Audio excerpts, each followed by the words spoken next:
All right, a 10th round demolition over Vincent Feigenbutz. And still the IBF Super Middleweight Champion of the world in front of his hometown here at the Bridgestone Arena in Nashville. A round of applause for the champion, Caleb Sweet Hands Bryant. The floor is yours, champ. Congratulations. Appreciate you, Ray. Man, legendary night. Legendary night for the city. Vincent, super tough competitor, a lot of heart. I knew he wasn't going to just lay down. I knew he was coming to, fight and try to win that belt. But I did what I set out to do. I did what I said I would do. I said I would go out, box him, start to embarrass him, punish him, and then stop him. And that's exactly what we did. So I'm excited. And it was an honor. I got to have my grandfather by me the whole night. He got to walk out with me. He got to get up in the ring with me. And he's he might be my biggest idol. When he was a kid, his parents brought him to a grocery store and said, if he works for you, can he stay in the back of this grocery store? And that's what he did. And he grew up to own multiple grocery stores, post office. I mean, he made a way out of no way. And I seen that at an early age, and that's exactly what I did. I made a way out of no way. And has supported our family every holiday, every birthday. Everybody's at their place. He buys the food. I mean, he has been a rock in our family, the rock in our family. And my father, he sacrificed so much and has worked so hard. And I had two strong men in my life that I knew, man, I want to be just like these guys. And these are the two men who instilled that hard work in me and that, motivation to, go out and get it. And that's what we did tonight. Questions for the champion. Pedro Justice from IMO Sports TV. Now, after such a spectacular performance that you put on tonight, I know everybody here is thinking, who's next? David Benavidez or Canelo Alvarez? Man, I want to unify. I want that fight with David Benavidez. Right. When he won that fight against Ronald Graville, he got dropped by Ronald Graville too. But when he won that world title against Ronald Graville, I was standing at the bottom of the stairs. And before he could even get to the bottom of the stairs, I was standing there asking him, when we gonna make this happen? And I don't see too many other fighters standing at the bottom of the stairs right after somebody wins, saying, hey, when we gonna get it cracking? And so I've been wanting that. I've been asking for that. I've been pushing for that. I know we're both young in our career. I know they're trying to build us up and turn that to a mega fight. But I'm a fighter, and there ain't no sense in waiting, if you ask me. So we can get it cracking whenever. Caleb, what did you think of the crowd? I mean, did you hear them? How could I not? The whole city came out. It was a legendary night for the city. I mean, I don't even have to tell you guys. Look at everybody that came out. Just 20 fights, first time fighting in Nashville, and look at the crowd that came to support us. So I think we're gonna be back real soon, and we're gonna sell the whole building out. So I'm honored that everybody came out. I may reside in Vegas, but as long as Caleb Plant has a world title, that means Nashville has a world champion. And I'm gonna be here for a long time, so Nashville's gonna have a world champion for a long time, so get used to it.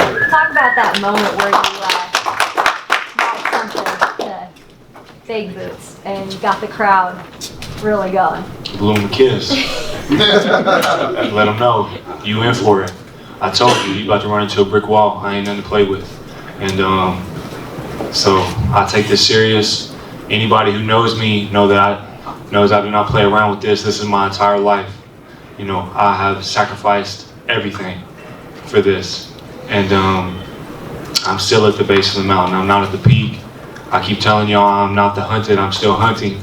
My sights are set high, and with just 20 fights and only 27 years old, I'm really just getting started. What do you think this fight can do for Nashville, building it as a fight city? Man, can do a lot. As you see, like I said before, everybody who came out, we had some great local talent on the card. A couple of guys, local boxers who didn't get to get on this time, but next time we stuck around, I'm sure we'll be able to get them on the card. And we're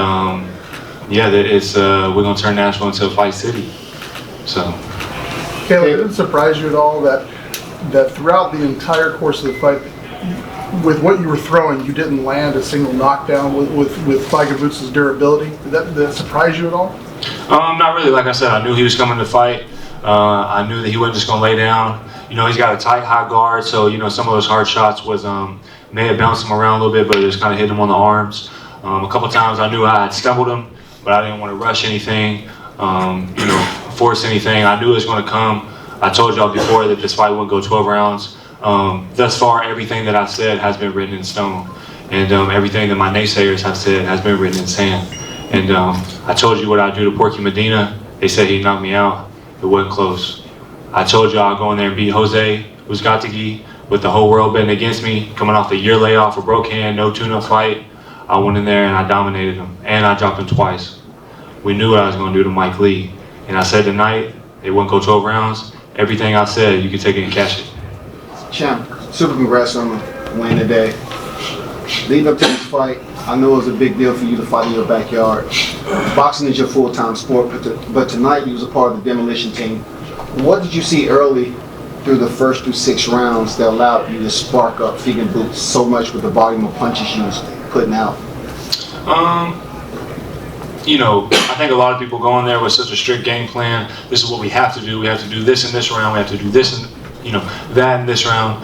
And but what a lot of fighters lack is the ability to make adjustments. And I think we made great adjustments. I knew when to put my foot on the gas. I knew when to let off. I knew when to feint. I knew when to stick to my jab and when to let my combinations go.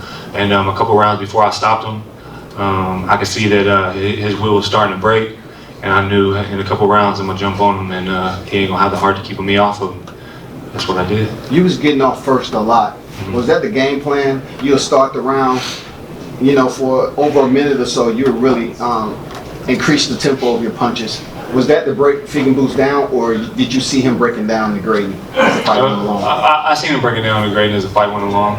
And, you know, everyone knows me for my defense, my footwork, but if you look at the Jose fight, the Mike Lee fight tonight, you can really see my offense really picking up, starting to come along. There was about 5 or 6 fights there. You know, when I first came in, I was knocking everybody out. And then there was about 5 or 6 fights where I started to develop a lot of hand injuries. And, you know, I didn't really want to speak on it because, you know, a lot of people make excuses. But, you know, for the Jose fight, Mike Lee fight, and this fight, my hands have held up. And you see what type of damage that I've done in those fights. And I think, you know, those hand problems are a thing of the past. Also with my hand wrap guy, Don House. Can I get a round of applause for Don House? Keeping the moneymaker safe. And since we brought him in, there has been no issues. And I've also been doing a lot of hand strength, you know, strength exercise, make sure I'm keeping him nice and strong. And like I said, I think those hand injuries are a thing of the past. So, you know, for all those people saying I can't crack, you know, ask these last 3 guys. So. Caleb, we know that David has a mandatory. Yeah. And after that, you know, do you want to wait it out, or do you want to get back in and be active? What do you mean? Well, he has a fight. Yeah. And then, you know, obviously, a fight between you and him, it's going to take a while. There's going to need promotion and build up, you know, or are you okay with waiting out a few months, not staying active? I'm not waiting on anybody. That's a fight that I want, but I'm a world champion. I'm a world-class fighter. I have my own path, my own career, and I don't have to sit and wait on the shelf for anybody. I'm the best 168-pounder. Listen to me. David Benavidez had a fight that was this close with Ronald Graville. He's a C-plus fighter. He also got dropped by Ronald Graville. What if I had a close fight like that with Ronald Graville? I would never hear the end of it. What if I got dropped by Ronald Graville? I would never hear the end of it. Then you got Callum Smith, who gets booed in his hometown by getting a bad decision against a 5'9" John Ryder, a guy who's 5'9". Callum Smith is like 6'15". You know what I'm saying? And he has a fight this close in his hometown where his home crowd's booing him. Then you have Billy Joe Saunders. Who did he win the world title against, Marcos? You don't know. What about the last guy that he fought where he had a bad showing against his U.S. debut? Who did he fight there? Okay, but you're a boxing guy, you know boxers, but you don't know who they are? So these 3 other champs are having tough fights and bad showings against guys that they're supposed to be killing. And then you got a guy like Jose who's supposed to kill me, and I dog walk him. But I'm not the best 168-pounder walking God's green earth. Talk that talk. That's not. I'm not getting big-headed. Those are facts. Did they have all three of those guys have bad showings against guys they were supposed to kill? Yes. Yeah. Yes. Say it for your video. Yes. Have you seen me have a close fight yet against quality guys? Maybe that's for a reason. Because we can all sit here and say all the things that sound good, but there's no lies in boxing. When that bell rings, the truth's gonna come to light. So make sure you pay attention to the truth. Don't listen just to the hype. Have you gotten an indication that is the plan? It's going to be the next fight? I have no indication. Boxing, they want you to fight guys and, fight tough guys, and then you get a fight, and then you ain't 5 minutes out of the ring, and they already asking you who you fighting next. You know what I'm saying? So, you know who I want to fight. You know what I want to do. I said it loud and clear. I'm not going to keep saying it. You know who I want to fight. You know I want a unification match. At the same time, I'm not going to sit on the shelf and wait for nobody. I'm the man to beat. So. You think it would be that much tougher after this performance? I have to be honest, watching you box, I told you this at the MGM, you're one of the most entertaining fighters out there because you actually go out there and box and put in the work, and you're not standing out on the ropes and just stalling time round for round. So you think it would be difficult for people that want to get in the ring with you or the matchmakers to find you a quality opponent? I'm not sure. I'm a fighter. So matchmakers make matches, fighters fight. All I can do is push for them. I can sit here and tell you who I want to fight, but it takes two to dance. And there's also people who make those fights happen. So I'm a fighter. I only have 20 fights. I don't get to just pick and choose when and where I fight. I have to say so, but I also have a team around me. So I can't speak for no other man. The only man I can speak for is myself. You know what I want. I want big fights. I want tough guys. This guy was ranked number 3 in the world. Number one is vacant. Number 2 is vacant. Vincent was ranked number 3 in the world in the IBF. That's the belt that we fought for. He was my mandatory. If I didn't fight him, I would be stripped of my world title. That would be silly of me to do. I fought my mandatory. I won in fashion, and I'm ready for whoever's next. Louis, Lawrence Gunnels, Boom Sports Media. How pleased is Fox with PBC in Nashville after tonight? I think it speaks for itself. The crowd came out. Nashville really came out for Caleb, and I think Caleb showed that there's a new franchise in town. It's Caleb Plant. Caleb, I know this might seem like maybe a far-fetched because he's the zone fighter, but Canelo doesn't have an opponent yet for May. That's something I would imagine would interest you very, very much. How far is May away? Could you? How far is May away though? We're in February, March, April, May. So that means take half a month off after a 3.5 month camp and then go right back to work, right? Mm-hmm. Just so they can try and get me when I'm overworked. So you control the narrative, then you control the media. They make an offer knowing that I just fought. So when we say no, then it seems like I'm ducking them. You control the narrative, you control the media. Don't let them fool you. Like I said, I'm a world champion. I'm a world-class fighter. I'm on my time. This is CP time. That boy. So that boy smart. That means Caleb Plant time. So